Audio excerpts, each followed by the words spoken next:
Alright, the name is Dale, doing the movie review for A Quiet Place Part 2.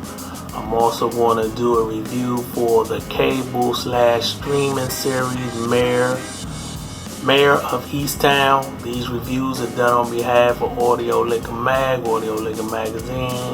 Disclosure, I am not a movie critic or music critic. I was asked by the good folks of Audio Liquor to do these reviews because I watch a lot of movies and I listen to a lot of music.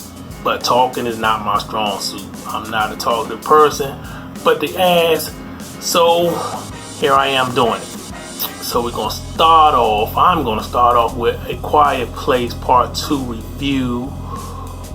This sequel lives up to all my expectations. I think it will live up to most people's expectations who loved the first film like I did. I thought the first one, I believe it came out in 2018. It was one of the better movies of that year, and I was really surprised on how good it was. And this sequel does not let me down. It's better than most sequels. The first film, for those who have not seen the first film, you can't see this second film without seeing the first film, because the second film picks up right where the first film left off. So it's almost like one long movie if you combine both films. And it follows the family as they leave their home, their farm, and they venture out into the world, and they realize that these alien creatures who hunt by sound are not the only threat, that humans can be just as more a threat as these creatures are, because when resources are low, humans get desperate. Desperate times have people doing desperate things and doing crazy things. And it also gives you a glimpse to what happens when the aliens first arrive here on Earth and they arrive to that small town which this family live in. So it gives you sort of like a prequel in the second film to how it started, how the S hit the fan and everything went crazy, which it didn't do in the first film. It didn't show you how they arrived or what happened when they first arrived in the first film. And the original cast comes back. You know, you have Emily Blunt, John Krasinski, the two kids, well, the three kids should I say, but mainly the teenage kids. And you also have a newcomer in Cullen Murphy. And Cullen Murphy is a very underrated actor. He's done his thing in 28 Days Later to the Netflix series Peaky Blinders, which a lot of people seem to love. It has a cult following. So he's good. He's very good in this film, and he feels more like the lead in this film at times. He has a more stronger role in this film than I thought he would. And he does a great job. And everyone seems to be on their A game when it comes to acting in this film, but especially the two young teenage kids.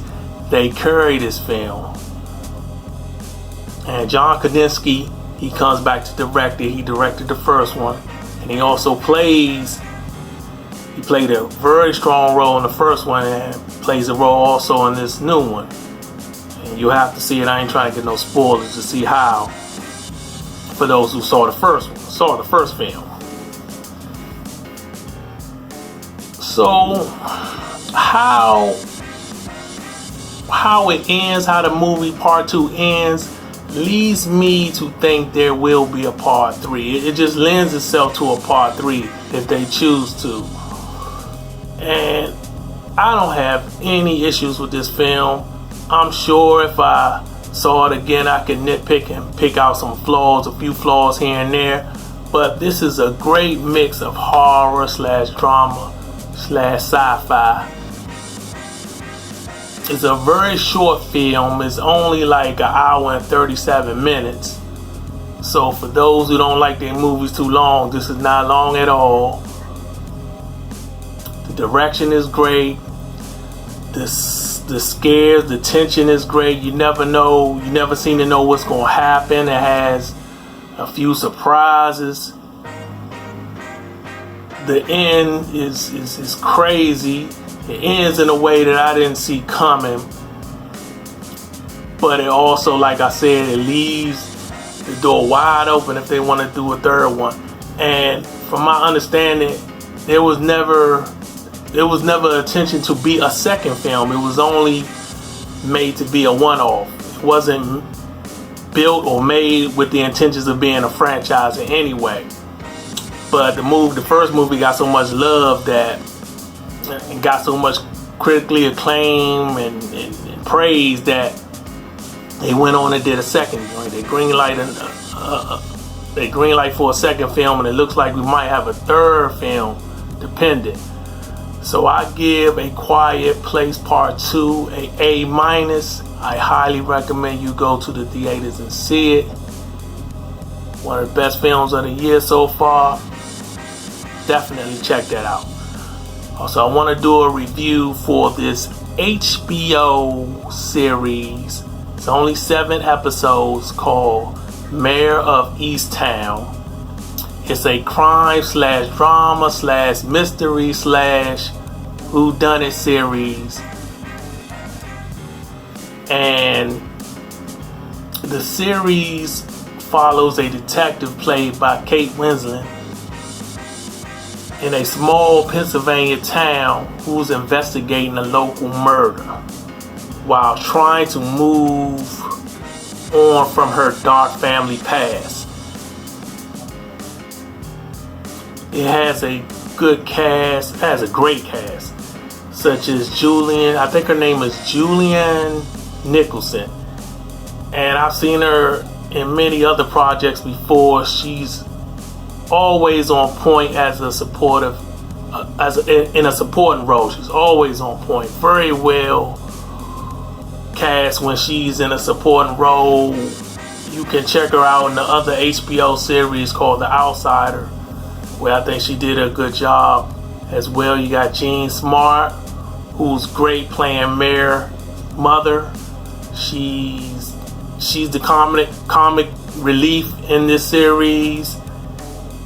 You also have John Douglas Thomas, who plays like a police chief.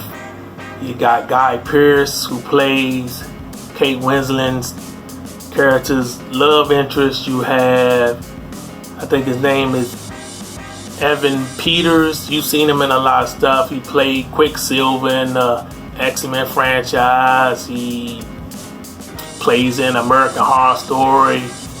He's been in many things. You've seen him before. And Kate Winslet is Mare. She should get Emmy nominations. She kills it. She does a great job acting. This series takes several different twists and turns. It will keep you guessing. Once you think you have a beat on who actually did the murder, you have about 5 more different suspects that could be a possibility. I didn't see the final reveal coming. I couldn't predict that at all. The series is very emotional, especially the last episode.